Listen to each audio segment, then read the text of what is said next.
দেখেন, আপনাদের তো নিশ্চয়ই মনে আছে যে মৌলানা ইব্রাহিম, তাই না? ইব্রাহিম, পুরো নামটা আমি ভুলে গেছি। ভদ্রলোক অনেক সময় অনেক আজগবি কথাবার্তা বলেন, কিন্তু একটা জব্বর কাজের কথা উনি বলেছিলেন যে এই দেশে একটা নতুন গজব নাজিল হয়েছে, এই গজবের কোনো শাস্তি নাই, কোনো এটা আগে এই গজবের কথা শোনা যায়নি। গজবটা কি? এটার নাম হলো সমন্বয়ক। তো সমন্বয়ক যে আসলে গজব, এবং সমন্বয়ক যে আসলে এটা ওই পর্যায়ের কিছু একটা, এটা বোধহয় সমন্বয়ক যারা তারাও বুঝতে পেরেছে। নাহিদ ইসলাম, বৈষম্যবিরোধী ছাত্র আন্দোলনের অন্যতম সমন্বয়ক, এখন জাতীয় নাগরিক পার্টির তিনি প্রধান, তিনিও বলেছেন সমন্বয়ক এবং বৈষম্যবিরোধী ছাত্র আন্দোলন এই দুইটা জিনিস এখন অবান্তর, মানে এই দুইটার এখন আর বাস্তবতা নেই। অর্থাৎ সারা দেশে আপনি এগুলো বলবেন না। কেন বলবেন না? এই উত্তরটা নাহিদ ইসলাম দেন নেই। বলবেন না কারণ ওনাদের উপর যে পাপের বোঝা নেমেছে, এবং সমন্বয়ক সিল নিয়ে, সমন্বয়ক পরিচয় নিয়ে সারা দেশে যে এক নতুন প্যারালাল ছাত্রলীগ, আওয়ামী লীগ, যুবলীগ তৈরি করা হয়েছে, যেভাবে প্রশাসনে, যেভাবে সাধারণ মানুষের উপরে, যেভাবে ক্ষমতার অপব্যবহার, যেভাবে সরকারি পৃষ্ঠপোষকতার অপব্যবহার, যেভাবে যাচ্ছে তাই, এবং সম্মানী ব্যক্তিদের নিয়ে টানাটানি, সমাজে একটা অস্থিতিশীল অবস্থা তৈরি করা, সেই জায়গায় সমন্বয়ক পরিচয়টা বহন করা এখন আর সমন্বয়কদের জন্য ভারী হয়ে যাচ্ছে। একইভাবে বৈষম্যবিরোধী ছাত্র আন্দোলন, তো এই নামদাম ঝেঁকে ফেললেও, যেমন ছাত্রলীগ নিষিদ্ধ করে দিয়েছে, ছাত্রলীগ তো আর দেশ থেকে উধাও হয়ে যায়নি, তাই না? ছাত্রলীগ আছে, থাকবেও। আর সমন্বয়ক তারা যে সিলটা দিয়েছেন, এটা তো আর উধাও হয়ে যাবে না।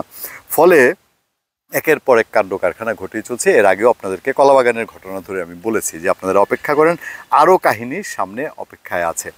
সমন্বয়করা সারা দেশে যেসব কাণ্ড কারখানা এর মধ্যে ঘটিয়েছেন, সেই কাণ্ড কারখানা যদি তালিকা করেন, 7 মাসের তালিকা, আমার ধারণা আওয়ামী লীগ, ছাত্রলীগ এই 17 বছরে যা করেছে তার চেয়ে বেশি হবে না, কিন্তু তুলনা করলে 7 মাসের তুলনায় একেবারে কি কম হবে?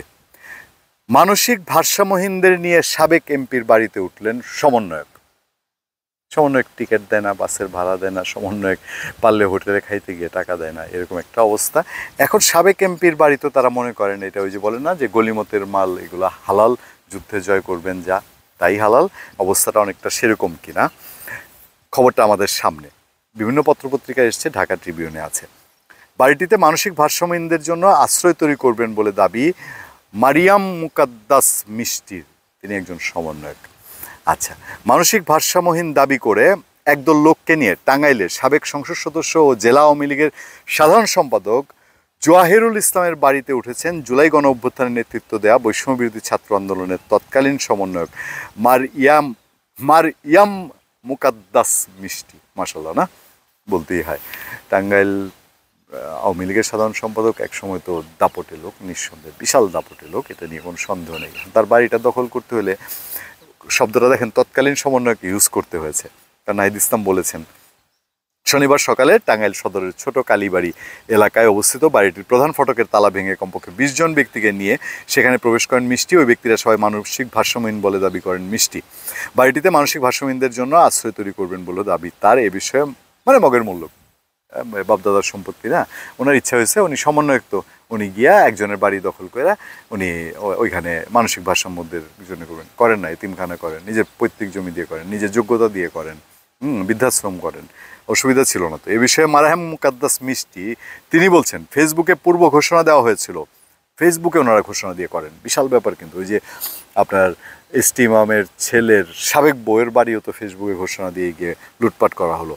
আওয়ামী লীগ সব নেতার বাড়িতে পাগলদের আশ্রয় গড়ে তোলা হবে, তাই আজ সকালে এসে তালা ভেঙে জেলা আওয়ামী লীগের সাধারণ সম্পাদক জোহারুল ইসলামের বাসায় প্রবেশ করেছে। এখানে আল মুকাদ্দাস ফাউন্ডেশনের 20 জন পাগলদের রাখা হয়েছে।